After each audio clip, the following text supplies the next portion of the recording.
Welcome to the Pet Loss Companion. I'm Ken Dolan-Del Vecchio. I'm here with my friend and co-author Nancy Saxton-Lopez. And this is a program that we do every Thursday from 6 p.m. Eastern to about 6:30. And it grew out of the book that we wrote a while back called The Pet Loss Companion, Healing Advice from Family Therapists Who Lead Pet Loss Groups.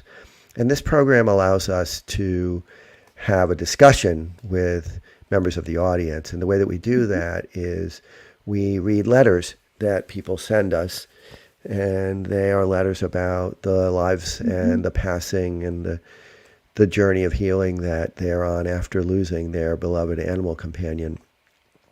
And if you'd like to send us your letter, and we certainly will be happy to read it, you can reach me at kenddv@gmail.com and Nancy at nsaxtonlopez@csmpc.com.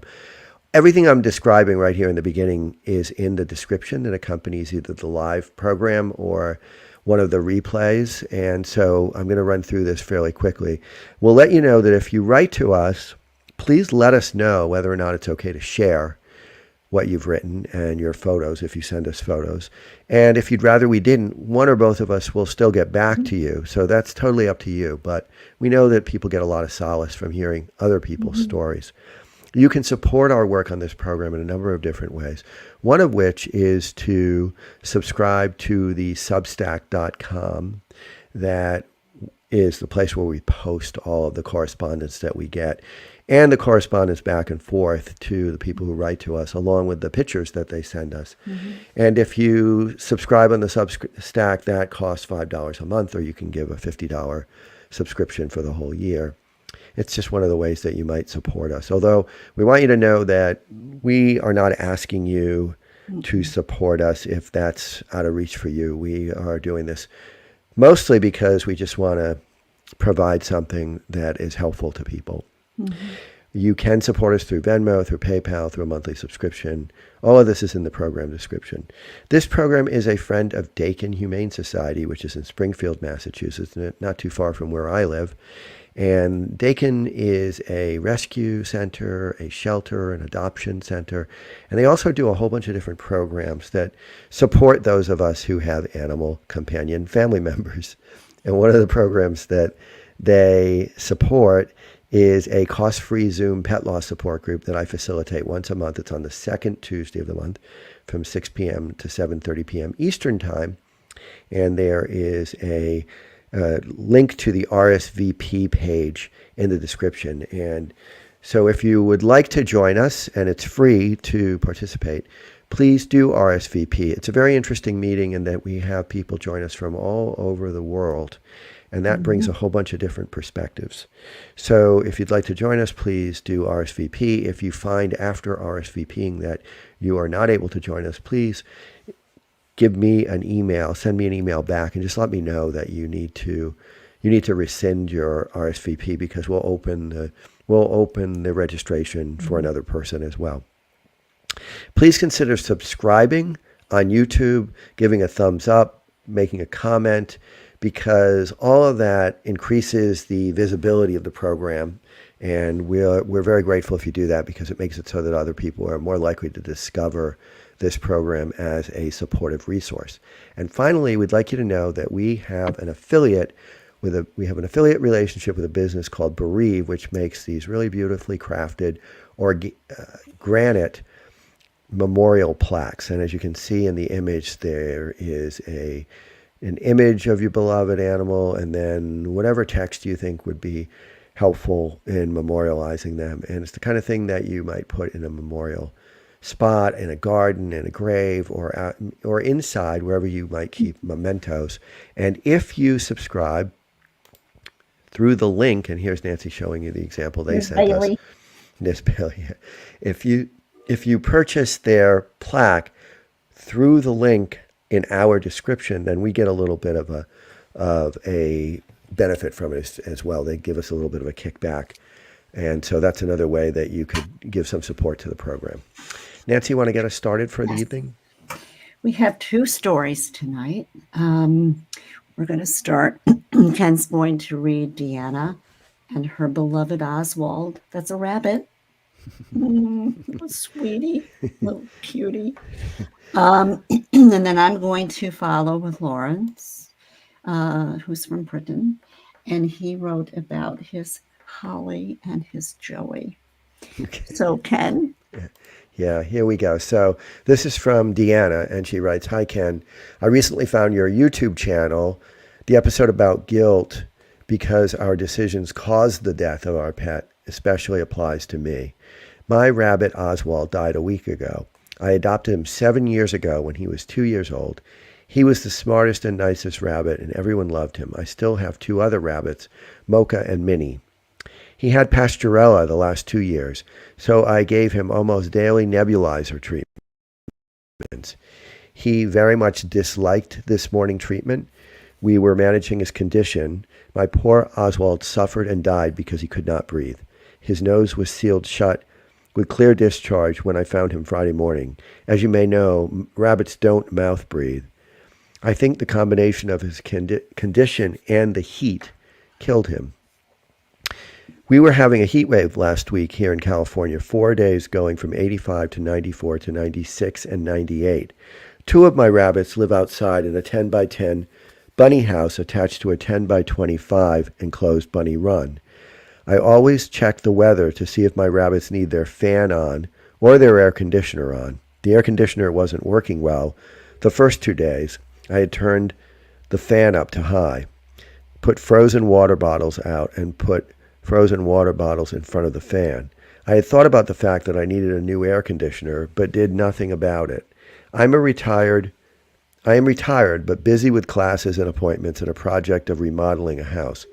I found him dead on Friday morning. Thursday, it was in the mid-90s. That day, I had 2 appointments and had a 2-hour class that evening. We did not do our normal evening dinner routine because I had to leave early from my class, and I would come back later and make sure the rabbits were in their house and lock it up. I really just lock it up to keep the rats out. When I left, Oswald was sitting outside the house. I put a new frozen water bottle near him and put their dinners in the house. Normally, he and Mocha would get a treat at dinner time. If they don't get their treat then, that is a sign they have GI stasis. If they don't eat their treat then, that is a sign they have GI stasis or something is wrong with them.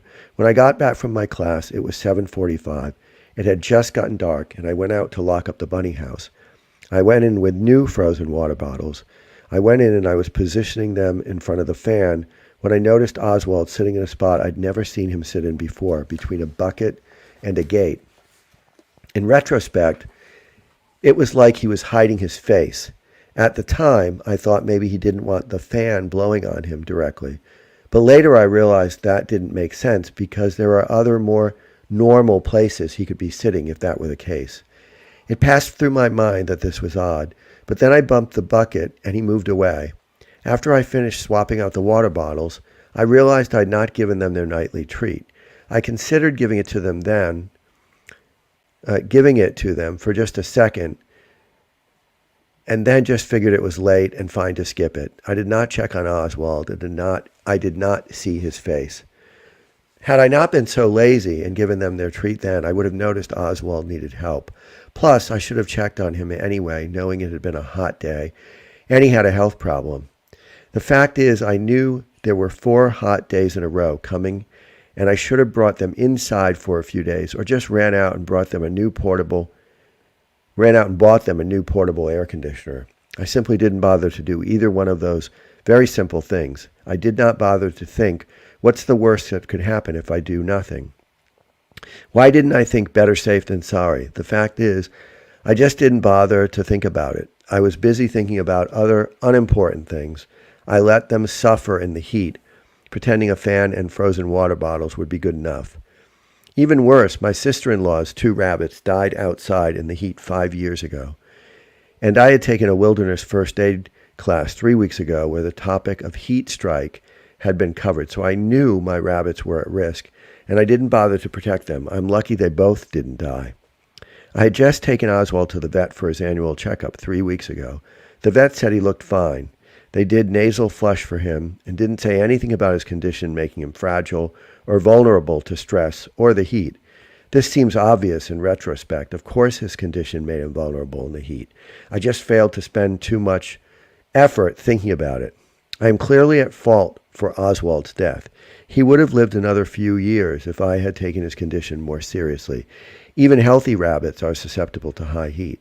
I know this, but I became complacent because nothing bad had happened before. Oswald was a little older, his condition was a little worse, and the air conditioner wasn't working. And we weren't following our routine that day, and I was busy and distracted. Had I only taken the time to try giving him his treat, especially after seeing him sit in a weird spot, he wouldn't have taken it, and then I would have noticed he needed help, and I could have saved him. After failing at everything else, I could have saved him in this moment, but I failed. I loved him, but I didn't love him enough on that day, or the days before when I checked the weather and knew hot days were coming. I didn't love him enough to take the time and the care. I had taken time to put an extra latch on the bunny house door, just in case a very clever animal got into the bunny run and was able to undo the first latch on the door. I had hired a handyman to redo the fencing and attach 2 fire extinguishers to the bunny run, just in case, along with a lantern to use in an emergency. The odds of my rabbits needing either of those things is near zero, but the odds of them needing protection from the heat a handful of days a year is 100%. I am very distraught with guilt. I cannot believe I did this. I don't want forgiveness. How do you forgive those multiple decisions in action over multiple days? I can only hope to accept what I did and what happened. I'm so angry with myself. My family thinks I've been taking good care of my rabbits for 7 years, so I shouldn't be so hard on myself. That's ridiculous. I am solely responsible for their safety and well-being. I was lazy, and Oswald died as a result. I took away Mocha's companion of 6 years, and here's Oswald and Mocha. We got her when she was 4 months old. We got her as a companion for Oswald because he was lonely. We cannot get another rabbit, and she doesn't get along with my other girl rabbit. She is on her own now for the rest of her life. I will take extra special care of her. I've been spending extra time with her. I can never make it up to her that her only friend is gone. Feel free to share my story as a caution to others. Thank you for your consideration, Deanna. You know, the guilt, we always have that guilt.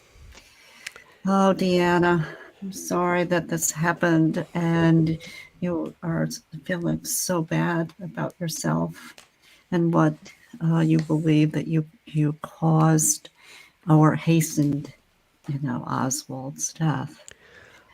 And, sometimes things happen.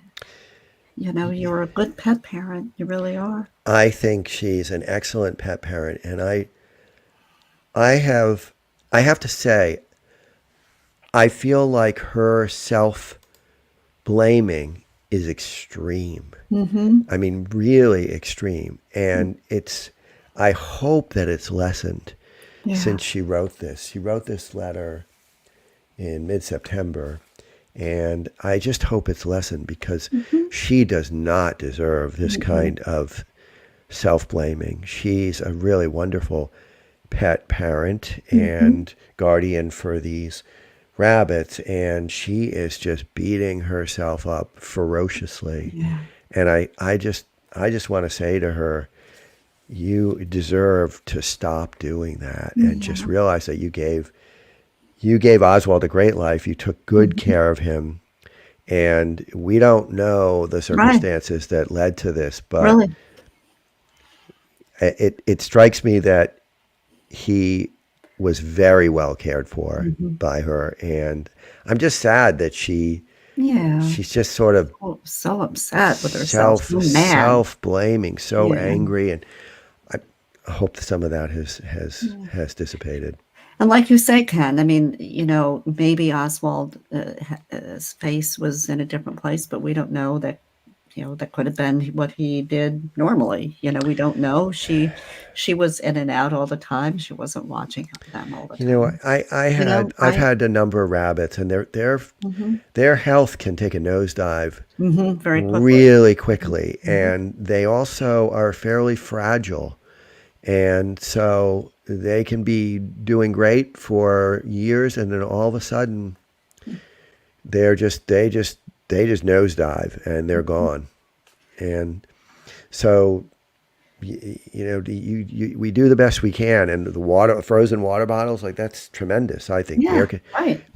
the fan, And Mocha was okay. I mean, yeah, she did not have that reaction, or yeah, that happened to her.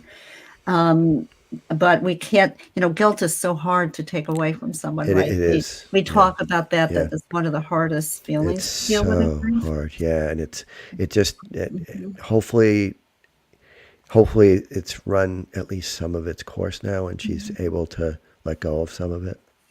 Yeah. Because again, Deanna, you're a really wonderful, good pet parent. You got to hear that. And thank you for sharing your Yeah, story. And we just hope we're I'm feeling better. feeling We'd be happy better. to hear from you and hear if you're Mhm. doing better. Yes. So I'm going to talk about or share Lawrence's email with us.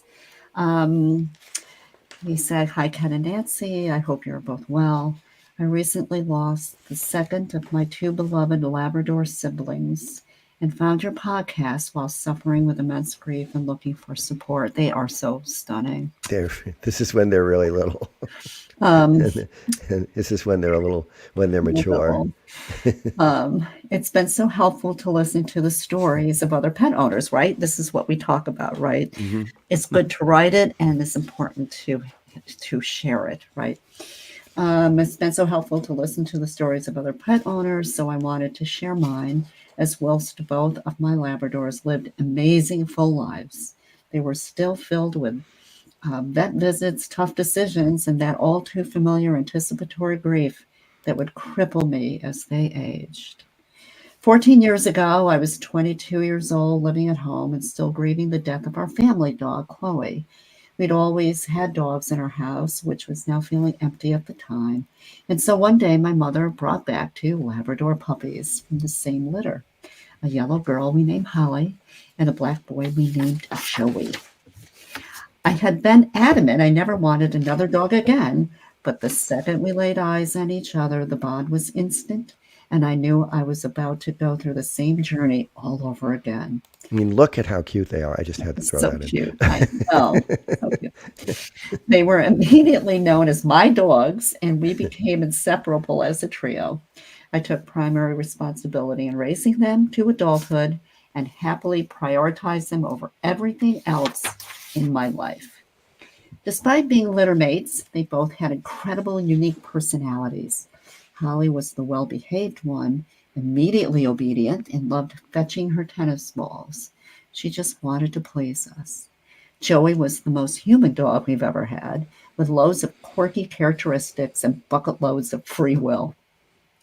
Once COVID happened, I began working fully remotely, and with both dogs aging and now lying by my feet all day, how nice, the bond was strengthened even more. Up to this point, it had been pretty smooth sailing with both dogs, but that was all about to change.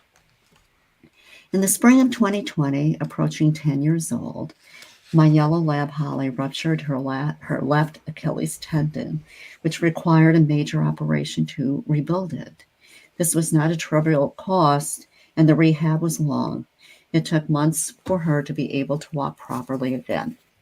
Then, just a few months later, over the summer, we were walking outside and I heard a yelp. Holly couldn't put her other leg down, and I just knew immediately she completely torn the Achilles on the other side. So again, back to the vets for another big operation and more rehab. And there was a picture, I think, of her on the water treadmill. Fast forward to early 2021, and Holly was finally fully recovered, only to then develop I think it's hemorrhagic gastroenteritis. Yep. We managed to rush her to a vet, just in time for her to be treated before it progressed past the point of no return. We were told we were just hours from losing her this time, but she once again made a full recovery.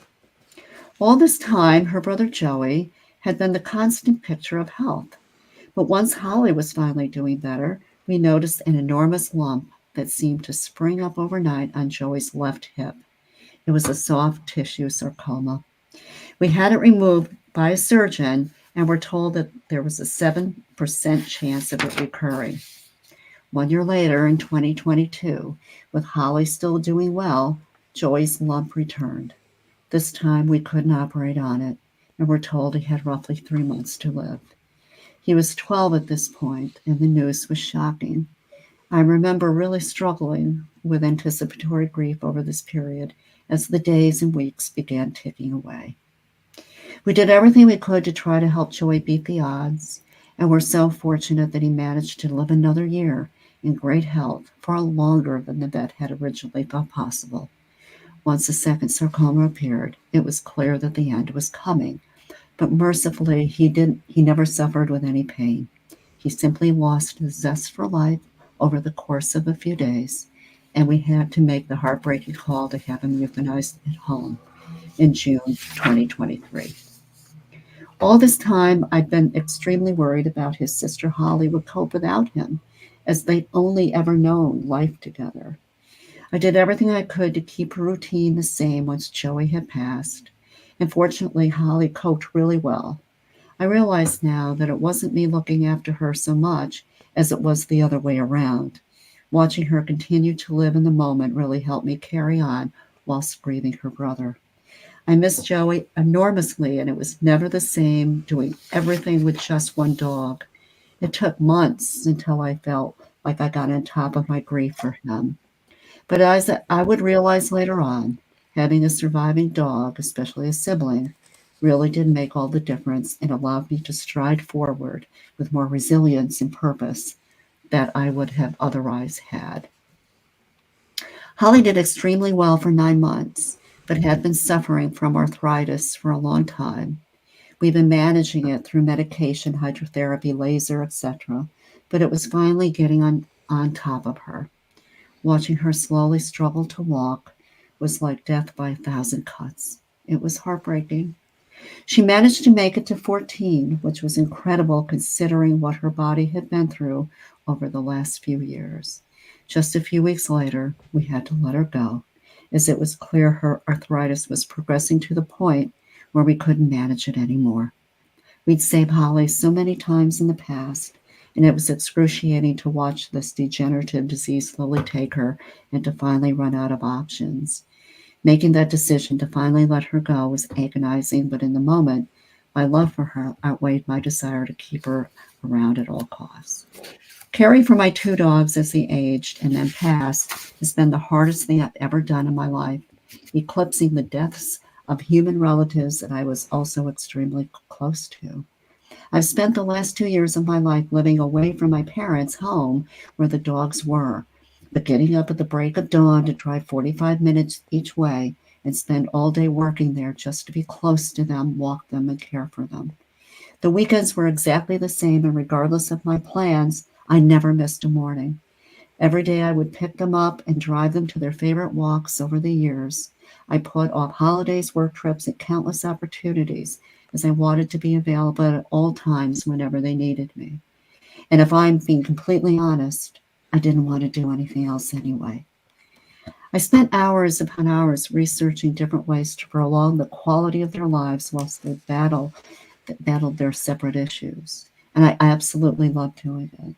Despite how relentless the routine was and the toll it was taking on other areas of my life, I remember thinking I would gladly do this until the day I died if it meant I could keep them around. We lost Joey last year and Holly almost 2 months ago to the day, and I have to say my grief has been much more severe the second time around. Losing Holly felt like losing my connection to Joey, and I'm now fully realizing just how much she got me through the last year. Despite grieving in anticipation of this moment for literally years, I'm still drowning in grief and just trying to survive each day at the moment. It feels like my entire identity has been shattered, as caring for both of my dogs has consumed my life for the last few years. I'm very fortunate to have a loving, supportive wife, a 9-month-old daughter, and amazing friends and family.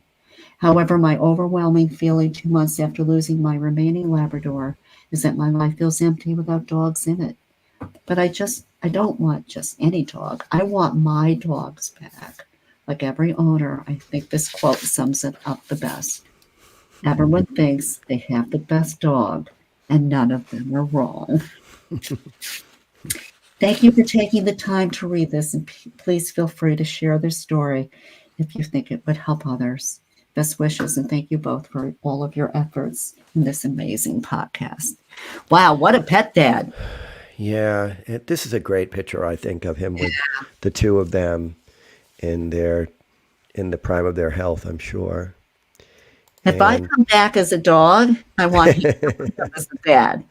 Yeah.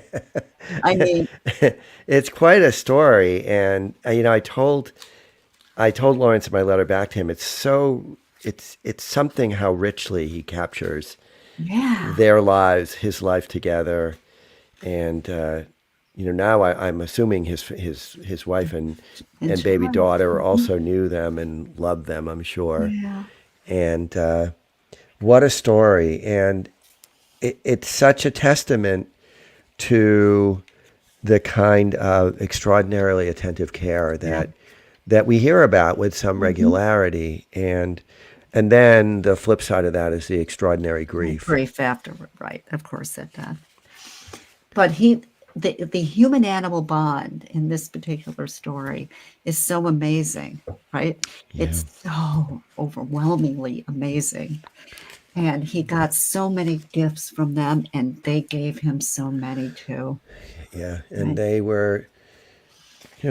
they took care of each other. The three of them is what you get. What you get from the story is that they really took care of each other, and they were extremely loving and caring all the time, and it was very much reciprocated in both directions. I mean, it's the best of what you can have with your animal companion, and it's again. I mean, one of the things he says, which I think is really poignant, is when he lost Holly, it reawakened The loss of Joey. It's like and he's Chloe, losing probably. Joey. Yeah, the connection. Well, it does, right? It reawakens all of the losses that have been really significant in our lives, and he's experiencing that, and I hope he's doing okay. It's one of the word he uses is surviving. He's surviving the loss. So I hope that he's doing well in that and feeling better